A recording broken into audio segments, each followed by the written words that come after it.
Welcome to the Phuket Insider Updates. Today we're here at Tamarind Hills in Phuket, which is one of Thailand's major resort destinations. Reports have been forthcoming from the UK press about a scandal involving Joe Cole and a number of investors with a Ler Swang related project in Hua Hin, which is another resort destination in Thailand. The investors allege that they lost over £1 million in the Hua Hin Golf and Country Club project, and that 2 years ago the project was actually started and there's been no development on site.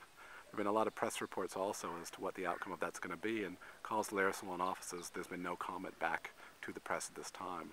Certainly the Ler Swang group has been active here in Phuket with other projects including Tamarind Hills right here, Infinity Heights, Turtle Cove, and also Ler Swang Village. There's been speculation here, certainly on Tamarind Hills. There's been no construction on site for about the past year. There now are a number of buyers who are asking when the projects will be handed over, and this certainly isn't a plus for the property market in Phuket at a troubling economic time. So it'll be interesting to see what comments Ler Swang Group come back with.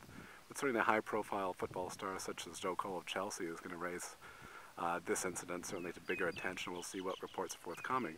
So for now it's really a developing story, but certainly it's going to be an interesting outcome. So stay tuned for more on this from thephuketinsider.com. Thanks.